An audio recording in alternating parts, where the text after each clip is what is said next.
Terjadi kisah di Riyadh, seorang ibu, kisah nyata di Saudi. Ini di Riyadh ini sudah masyhur ceritanya nih. Antara seorang ibu dengan seorang TKW dari Indonesia. Ada satu ibu sudah divonis di Saudi, operasi kanker dia terakhir sebulan lagi.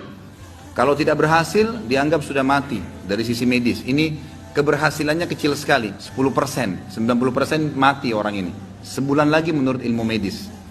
3 hari setelah divonis begitu sama dokter, sebulan lagi operasi terakhir, datang pembantunya dari Indonesia. Seminggu pembantu itu kerja, bagus sekali kerjanya. Masya Allah bersihin rumah, masak segala. Tuan rumahnya ini senang. Tapi selama dia kerja seminggu, ada satu perilaku TKW ini, pembantu ini, yang selalu membuat tuannya mau nanya sama dia tapi nggak enak. Akhirnya setelah seminggu itu ditanya, ternyata dia kalau siang hari, habis selesaikan kerjaan semua, habis siapin makan, dia masuk kamar mandi, lama di kamar mandi pembantu ini. Nggak tahu buat apa gitu. Pas dia keluar dari kamar mandi, setelah seminggu ditanya sama majikannya, maaf saya mau tanya, kenapa kamu ini setiap masuk kamar mandi, lama, ngapain? Langsung nangis tiba-tiba TKW itu menangis, pembantu itu menangis. Dia tanya kenapa kamu nangis? Dia bilang ceritanya begini sebenarnya. Sebelum saya berangkat ke Saudi di Riyadh ini, 12 hari sebelumnya saya baru melahirkan. Dan saya punya bayi di Indonesia. Saya lagi susuin. Nah saya tinggalkan karena keadaan ekonomi. Terpaksa saya tinggalkan. Visa sudah keluar, saya melahirkan, saya berangkat. Nah saya masuk kamar mandi ini, saya keluarin air susu saya. Karena kalau tidak payudara saya sakit. Coba, kalau antum dengar keluhan seperti ini dari pegawai, dari staf, dari orang, apa yang antum lakukan? Perhatikan perilakunya muslimah ini, ya. Majikannya buat apa? Ini ternyata menjadi penyebab penyakitnya hilang. Apa yang dia buat? Dia bilang, baiklah. Sambil dia nangis, dia dengar ceritanya, dia bilang, baiklah.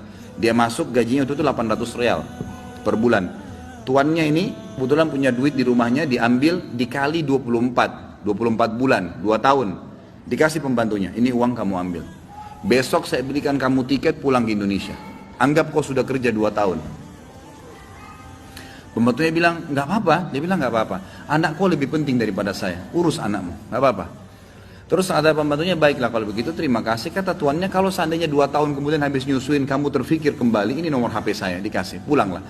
Pembantu kita sudah selesai nih, TKW sudah pulang Indonesia. Kita sekarang berhubungan dengan kisah ibu ini. Apa kata dia? Semenjak pembantu itu berangkat, mulai hari itu setiap hari saya menangis.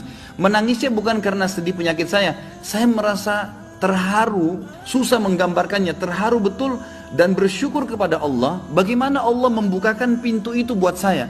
Saya selalu bersyukur terus sama Allah karena saya terfikir untuk kasih gaji 2 tahun. Mungkin kalau terjadi pada kita, kita bilang, baiklah kamu pulang aja minimal. Pernah gak antum terfikir kasih gajinya lengkap semua?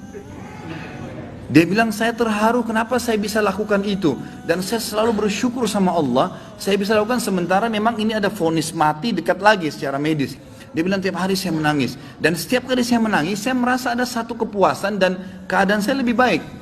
Ringkas cerita, tiba masa operasi, ditelepon rumah sakit, disiapin semuanya alat operasi. Tiba di rumah sakit, dicek sebelum operasi, dokternya duduk setelah cek di kursi lalu bertanya, kamu berobat kemana sebulan ini?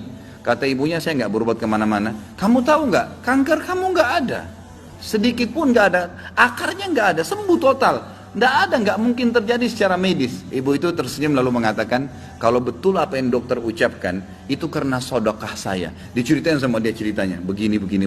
Dokternya jadi nangis. Dokternya bilang apa? Subhanallah, yang telah membukakan mata hati saya, ternyata yang menyembuhkan bukan obat sama dokter, tapi siapa? Allah Subhanahu Wa Taala. Ambil pelajaran ikhwas sekalian. Ternyata amal-amal soleh itu bisa membuat kita keluar dari masalah. Abdullah bin Umar dan Abdullah bin Abbas radhiyallahu anhum ajma'in, itu kalau beliau sedang menghadapi masalah dan tidak pecah, beliau keluar cari orang miskin dan sedekah. Keluar bertawassul dengan amal soleh. Seperti itulah. Mungkin sampai situ dulu, mudah-mudahan apa yang kita bahas bermanfaat dan menjadi tambahan ilmu buat kita. Assalamualaikum warahmatullahi wabarakatuh.